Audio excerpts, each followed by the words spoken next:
어느 날 한 남자가 아주 비싼 차 한 대를 샀어요.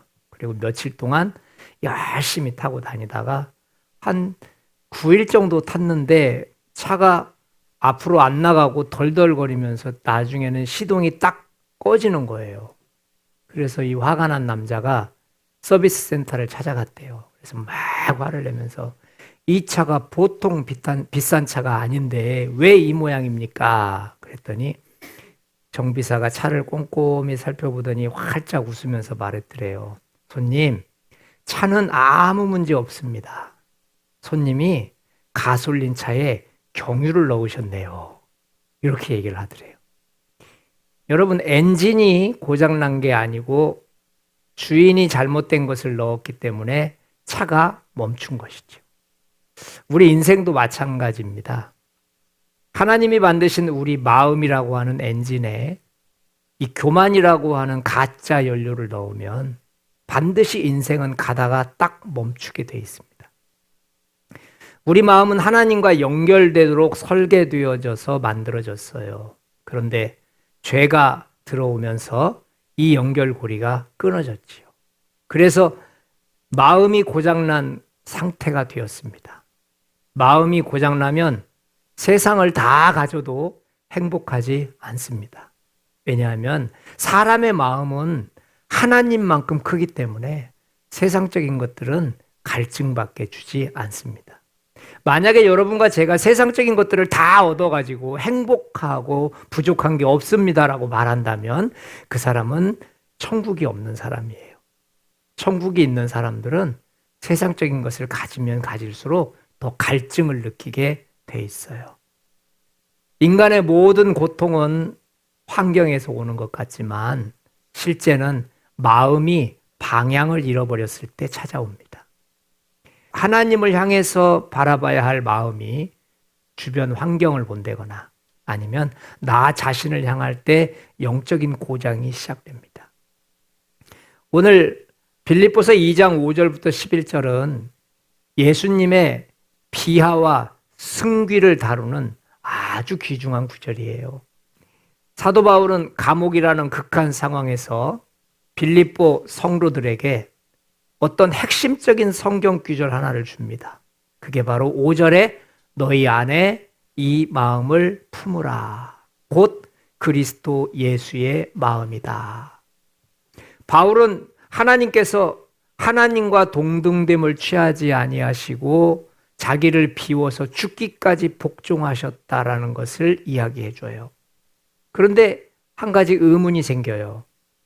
왜 바울은 행동을 고치십시오 이렇게 말하지 않고 마음을 품으라 이렇게 말했을까요? 우리가 당하는 현실의 고통을 해결하는 방법이 자기를 비우고 자기를 죽이는 것이어야만 하는 걸까? 세상은 채우고 높아져야 승리한다고 하는데 왜 성경은 거꾸로 이야기할까요?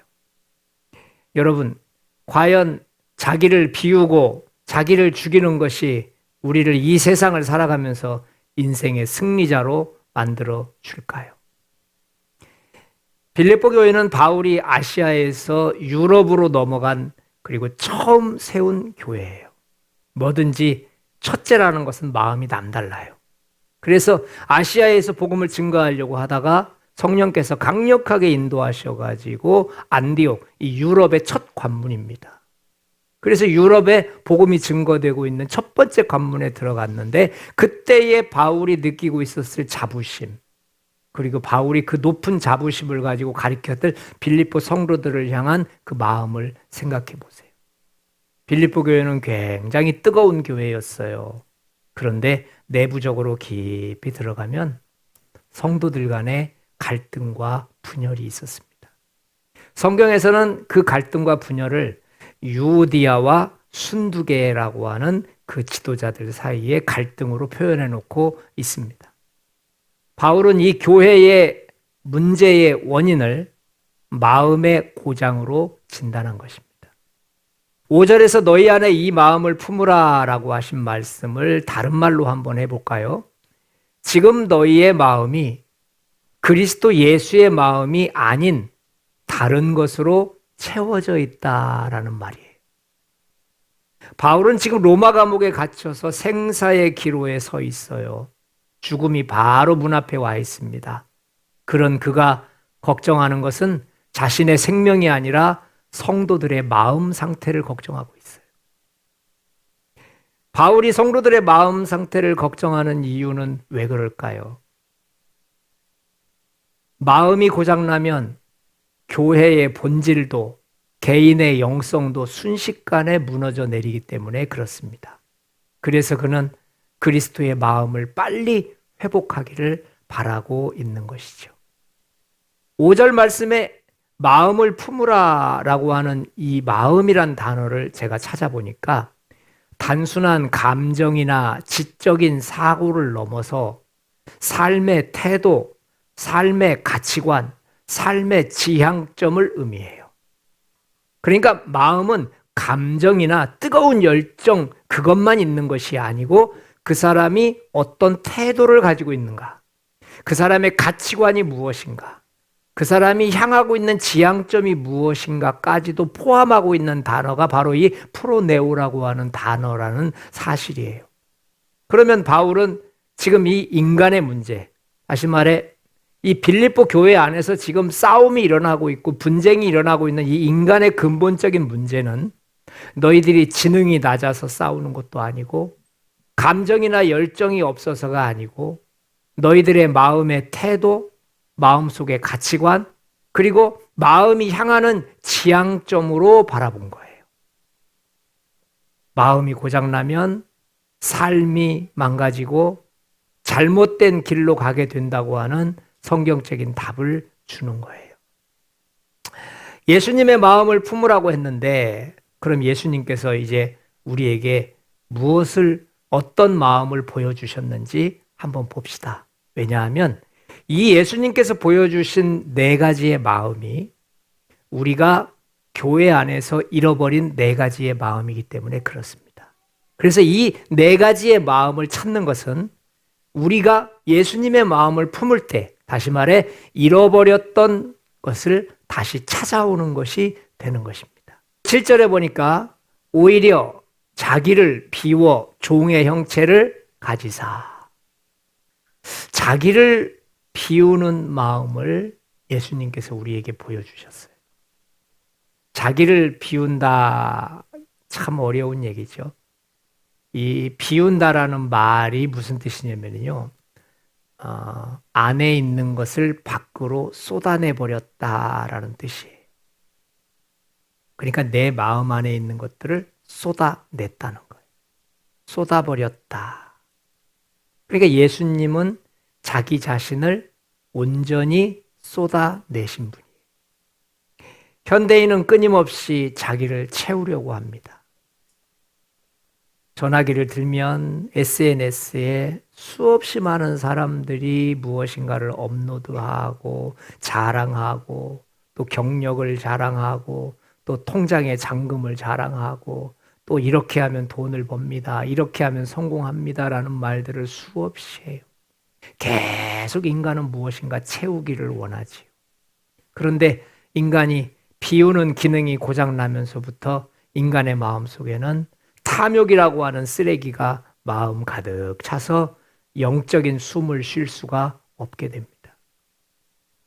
인간이 잃어버린 마음은 자기를 비우는 마음, 다시 말해 이 케노시스를 잃어버리고 말았어요. 또 성경은 말합니다. 7절에 종의 형체를 가지사 사람들과 같이 되셨고, 우리들이 잃어버린 거 하나는 뭐냐면 사람들과 같이 되는 것을 잃어버렸어요. 예수님은 사람들과 같이 되신 분이에요. 어떻게 해요? 그는 근본 하나님의 본체셨는데 사람과 똑같은 형체로 이 땅에 찾아오셨어요. 여러분, 인카네이션이라는 말 많이 듣잖아요. 성육신이라는 말이에요. 우리는 남들과 달라지려고 합니다. 그리고 특권 의식으로 또는 엘리트 의식으로 가득 차요. 남들과 좀 특별하게 달라 보이고 싶고, 남들보다 돋보이고 싶고, 남들보다 좀 자랑하고 싶은 마음들이 실제 우리 안에 있지요. 근데 그것 때문에 지금 빌립보 교회에 싸움이 일어났다는 거예요. 그래서 이 특권 의식을 우리는 조심해야 돼요. 특권 의식은 무엇이냐면 하나님께 받은 은혜나 선택을 사명으로 이해하지 않고 권리로 착각하는 거예요. 그래서 성경은 하나님이 어떤 사람이나 공동체를 선택하실 때 그것을 특권이 아니라 책임으로 설명합니다. 그런데 우리 인간들은 이것을 특권으로 이해하고 자신의 힘을 자랑하고 권세를 자랑하며 삽니다. 여러분, 이스라엘 백성들이 가지고 있었던 하나님이 우리 민족을 선택했다라고 하는 것은 그들에게는 우월성이었습니다. 그런데 주님은 너희들이 탁월해서 그런 것이 아니고 내가 너희를 사랑했기 때문에 선택했다고 말씀하십니다. 신명기서 7장 7절과 8절을 제가 읽어보면 너희를 기뻐하시고 너희를 택하심은 너희가 모든 민족보다 수가 많기 때문이 아니라 너희는 오히려 모든 민족 중에 가장 적으니라. 여호와께서 다만 너희를 사랑하심으로 말미암아. 여러분과 저에게 특별하게 보이려고 하는 마음보다는 예수님처럼 함께하는 즐거움이 있어지시기를 축원드립니다. 이 엘리트주의가 얼마나 무서운지 몰라요. 자신이 다른 사람들보다 의롭다고 생각하는 것이죠. 자신이 다른 사람들보다 더 가치 있다고 생각하는 것이죠. 영적인 우월주의. 이것은 성경은 바리새인적 태도다 이렇게 말해요. 누가복음 18장에 갔더니 바리새인은 서서 따로 기도하여 이르되 하나님이여 나는 다른 사람들과 같지 아니함을 감사하나이다. 이렇게 말해요. 어떻습니까? 이런 특권의식, 이런 엘리트주의에 빠진 사람들은 사람들과 같이 되는 것을 거부하고 타인을 혐오하고 비방하고 차별하고 그리고 자신의 특별함을 증명합니다. 예수님께서는 바로 이 두 번째 자기를 비우셔서 주님께서 보여주신 것은 뭐냐면 사람들과 같이 되셨습니다. 여러분 그 말이 너무 중요한 얘기 아닙니까?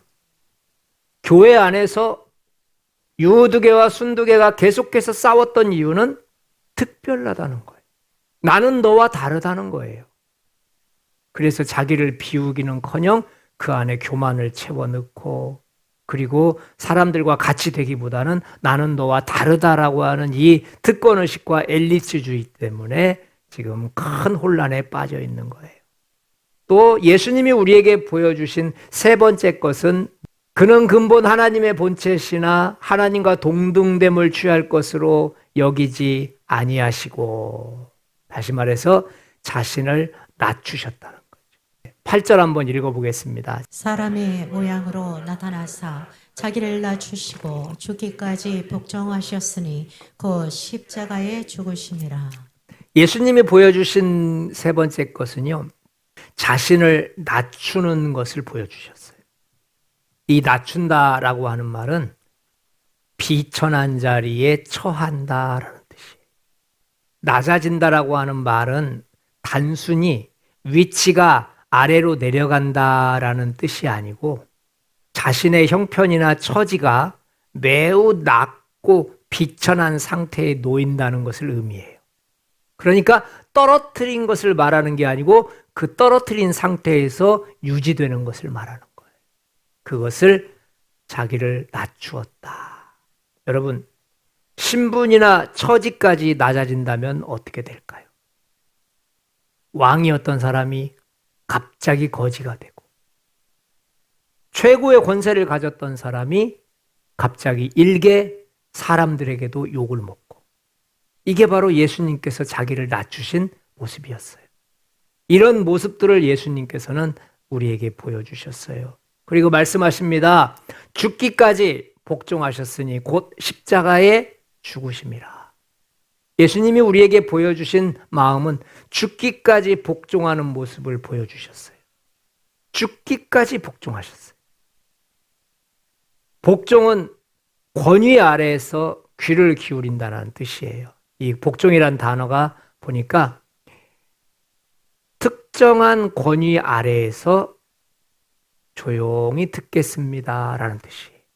단어 두 개가 합성된 단어인데 그것을 풀어보면 당신의 말이 권위 있기 때문에 그 권위 밑에 무릎을 꿇고 당신의 말을 듣겠습니다. 그러면 죽기까지 복종하셨다라는 말은 무슨 말일까요? 당신이 나를 죽이라고 하시니 내가 당신의 말의 권위를 인정해서 내가 십자가에서 죽기까지 하겠습니다라는 것을 경청하신 분이 예수님이세요.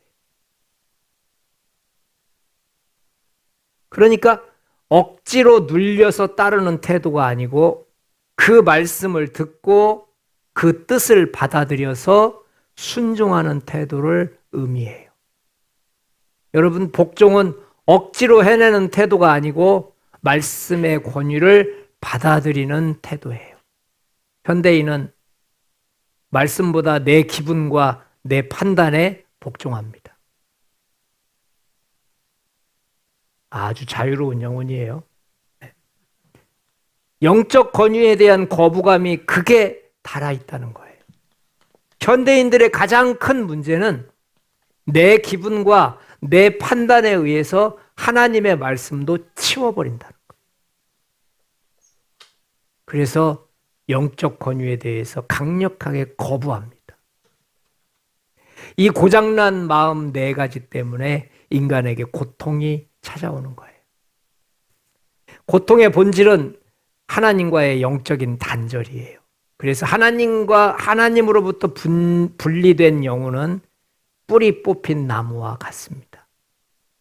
마음이 고장난 사람의 고통은 8기통 엔진 중에 7개가 멈춘 채 고속도로를 달리는 차와 같아요. 엄청난 소음과 진동, 그리고 언제 멈출지 모르는 불안감이 영혼을 잠식합니다. 하나님과 단절된 영혼은 우주적인 미아가 된 것 같이 거대한 공포에 쌓이죠. 겉으로는 화려한 옷을 입고 겉으로는 활짝 웃고 있지만 그들의 눈동자는 항상 흔들립니다. 작은 비판에도 심장이 두근거리고 잠을 이루지 못합니다. 경쟁에서 밀리면 죽을 것 같은 불안함에 시달립니다.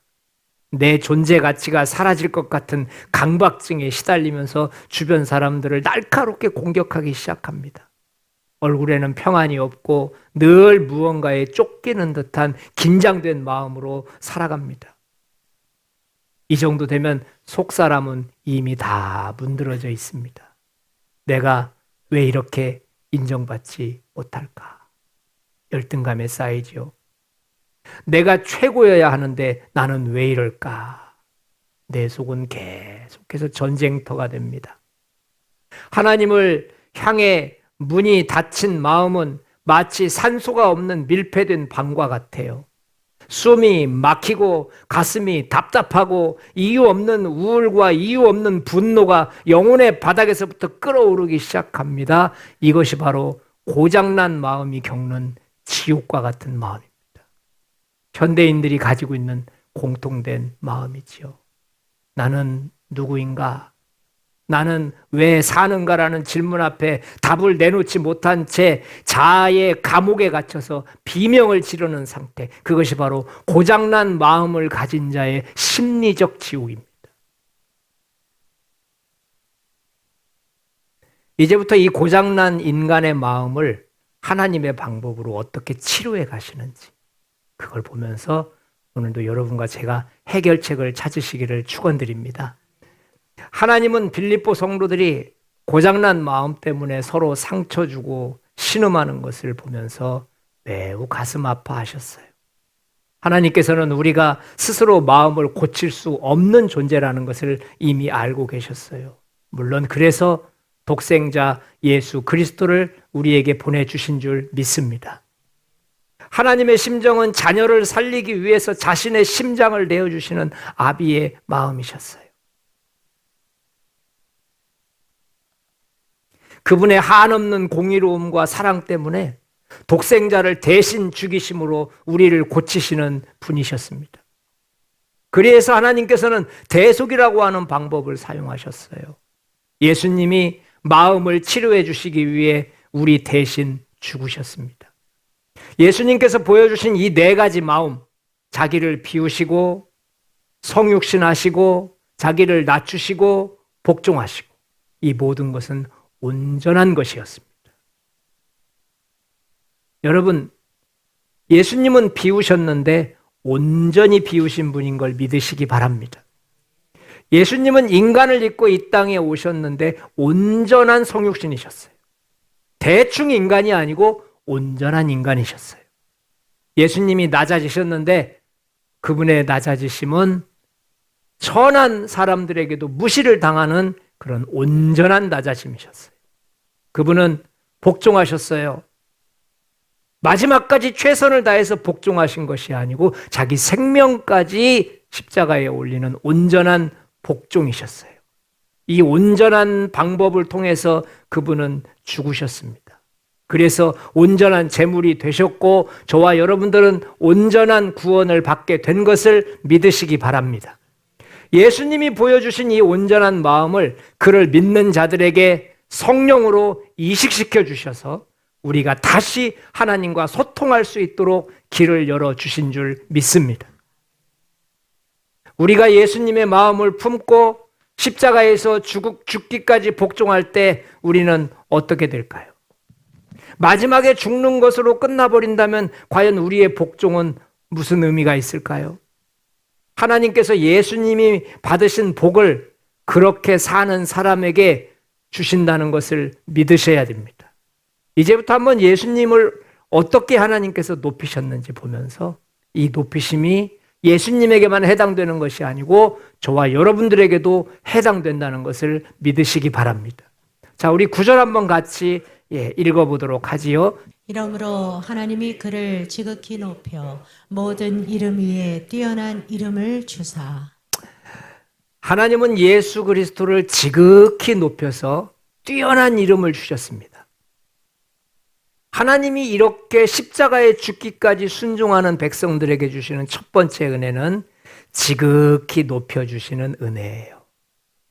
여러분, 세상적 출세를 뜻하는 말이 아닙니다. 하나님께서 낮아지신 그리스도의 의로움을 공적으로 인정하시고 드러내셨다는 뜻이에요. 다시 말해서 여러분과 제가 온전하게 낮아지면 그 온전하게 낮아진 것이 하나님이 받으셨다라고 하는 사인으로 우리를 지극히 높여주신다는 사실이에요. 예수님의 마음을 품고 살아가는 사람은 때로 세상 속에서 손해보는 것처럼 보이겠지요. 낮아지는 거 어찌 그게 쉬운 거겠어요. 양보하는 거, 참는 거, 이유도 없이 섬기는 거 보통 문제 아닙니다. 그러나 하나님은 그런 자를 헛되이 내버려 두시지 않으십니다. 하나님은 그의 삶을 붙드시고 마침내 부끄러움 당하지 않게 하시고 선한 영향력이 흘러가도록 길을 여신다는 것을 믿으시기 바랍니다. 여기서 우리가 말하는 지극히 높아지는 복은 성공이나 명예를 말하는 게 아니에요. 하나님 앞에서 정직하게 살아간 흔적이 삶의 자리에서 인정받게 하시는 은혜입니다. 가정에서는 신뢰를 얻게 될 것입니다. 교회에서는 덕을 쌓는 사람이 될 것입니다. 세상에서는 사람을 살리는 영향력으로 사용되게 될 것입니다. 이것은 자기 과시의 이름이 아니라 하나님께서 맡기시는 거룩한 이름, 다시 말해 신뢰와 증언이라는 이름입니다. 여러분, 우리가 신뢰받는 사람이 되는 것, 우리가 증언자, 증인이 된다라고 하는 것은 세상 살면서 최고의 축복인 것을 믿으시기 바랍니다. 우리 10절 말씀 한번 또 어떻게 높여주시는지 보겠습니다. 하늘에 있는 자들과 땅에 있는 자들과 땅 아래에 있는 자들로 모든 무릎을 예수의 이름에 꿇게 하시고, 모든 사람들 앞에서 존귀함으로 세워지는 은혜를 주십니다. 예수님의 주권 앞에 만물이 경외함으로 반응하게 된다는 뜻이지요. 이것은 사람들 위에 군림하는 파워, 힘을 얻는다는 뜻이 아니에요. 예수님의 마음을 품은 사람에게서 나오는 깊은 인격적인 권위, 다시 말해 존귀함에서 나오는 영향력을 말하는 거예요.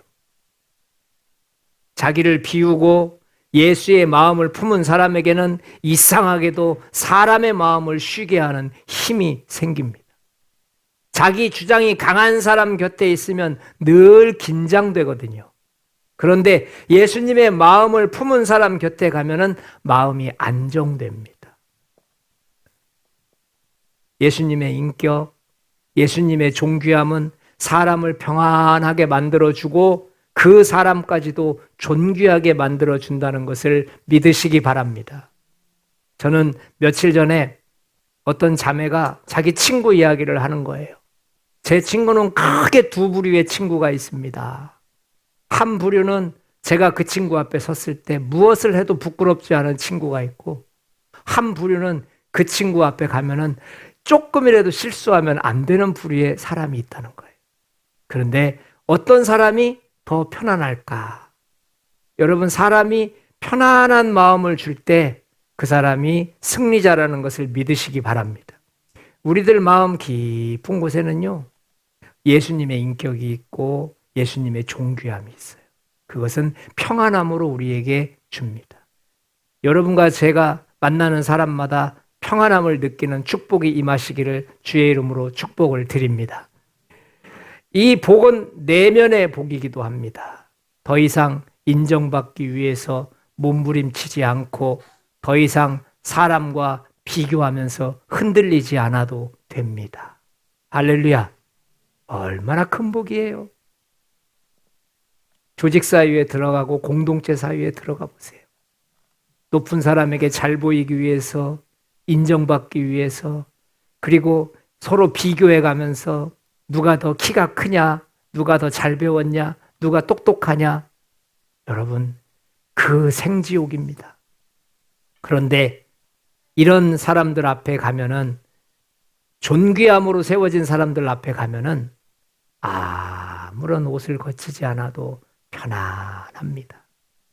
여러분과 제가 이런 사람들 앞에서 존귀함을 받는, 모든 무릎을 예수의 이름에 꿇게 하시고, 여러분, 우리 안에서 모든 사람들이 존귀해지는 기적을 경험하시기를 축원드립니다. 11절 말씀 한번 읽어보겠습니다. 자, 모든 입으로 시작. 모든 입으로 예수 그리스도를 주라 시인하여 하나님 아버지께 영광을 돌리게 하셨느니라. 예수 그리스도를 드러내는 통로가 되는 은혜를 주십니다. 성도가 받는 가장 큰 영적인 복은 자기 이름이 드러나는 것이 아니고 자기 삶을 통해서 예수 그리스도가 드러나는 통로가 되는 축복이에요. 여러분, 나의 삶을 통해서 예수님이 드러날 때 그것을 어려운 말로 뭐라고 하면 영적 리더자라고 말해요. 여러분과 저는 세상에 나가는 순간 리더자인데, 그 리더가 그냥 리더가 아니고 영적인 리더가 돼야 돼요. 이 영적인 리더라고 하는 말은 무슨 말이냐면은 나를 통해서 예수님을 드러냈다라는 뜻이에요. 그러니까 영적 리더가 되는 방법은 예수 그리스도를 주라 시인하고 하나님 아버지께 영광을 돌리게 하는 일이 나타나야 되는데, 바로 그것은 예수님이 우리에게 보여주신 자기를 비우시고 낮아지시고, 할렐루야, 그런 일들을 통하여서, 그리고 마지막에 복종하시고 십자가에 죽는 그런 사건들을 통해서 이런 영적 리더가 보여지는 것입니다. 본문의 핵심은 자기 십자가를 지고 가는 자가 하나님의 영광과 연결된다라고 하는 사실이에요. 여러분, 우리는 영적 리더자인 것을 믿으시기 바랍니다. 자기 십자가를 지고 가는 것이 영적 리더입니다. 영적 리더는 자기에게 주어진 십자가, 자기에게 주어진 사명을 묵묵히 지고 한 걸음 한 걸음 건너가는 사람이에요. 다른 사람 보기에는 한 걸음 한 걸음이 천만금처럼 무겁고 힘들게 보이지만 그런데 하나님의 눈으로 보면은 그 사람의 한 걸음 한 걸음마다 사람들에게 강력한 영향력을 주어서 결국은 그 사람이 하나님을 드러내게 된다는 것을 믿으시기 바랍니다. 예수의 마음을 가진 사람은 사람들을 자기에게 끌어오게 만드는 사람이 아니고 예수께로 이끌어가는 사람이에요. 우리 모두가 다 예수님께 이끌림을 당하고 나 또한 다른 사람을 이끌어낼 수 있는 사람 되시기를 바랍니다. 저는 마지막으로 요셉이라고 하는 사람이 바로 여기에 딱 적합한 사람이라고 생각해요. 요셉은 단순히 높은 자리에 오른 행정가가 아니었습니다. 그는 하나님이 함께 하시는 사람으로서 고난의 자리에서도 생명을 살리는 통로가 된 사람이었어요. 마찬가지로 예수님의 마음을 품은 성도는 어디에 있든지 어디를 가든지 사람을 살리고 공동체를 세우고 절망 속에서 하나님의 뜻을 보게 하는 영적인 통로가 될 것을 믿으시기 바랍니다. 여기서 말하는 영적인 복은 세상을 지배한다라는 뜻이 아니에요. 하나님의 뜻을 담아내는 거룩한 그릇이 된다고 하는 뜻이에요. 하나님은 이런 사람을 통해서 가정도 살리시고 교회도 살리시고 한 시대도 복음의 향기로 채워가게 하실 줄 믿습니다. 여러분, 가장 큰 복은 내가 높아졌다가 아니고 내 삶을 통해서 예수님이 주님으로 드러나셨다라는 말입니다. 우리는 여러분과 저의 삶을 보면서 어떤 삶을 이번 한 주간 동안 살아야 될까? 우리 한번 기도 제목을 함께 보도록 하겠습니다.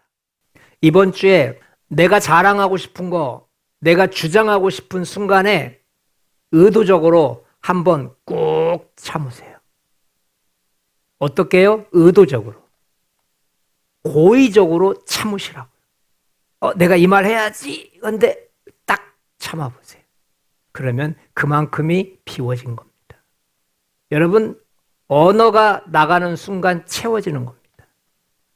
근데 그것을 절제하고 멈추는 순간 그만큼 비워지는 것입니다.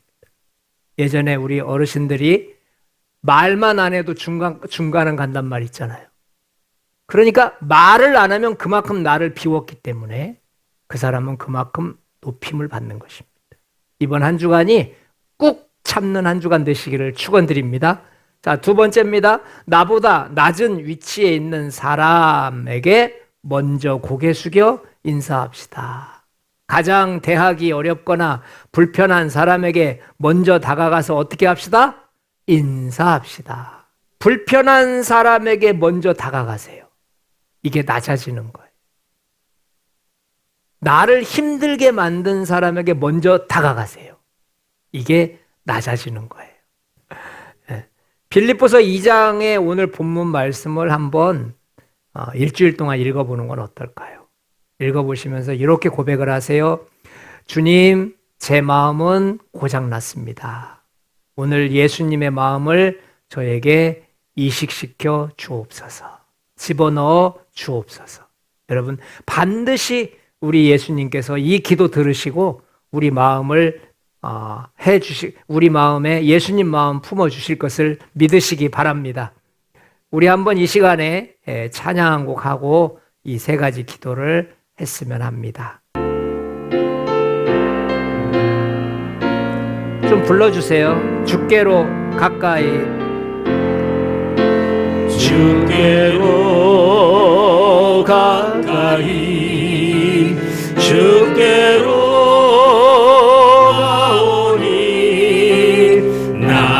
갈 길 다가도록 나와도 주께로 가까이 갑시다.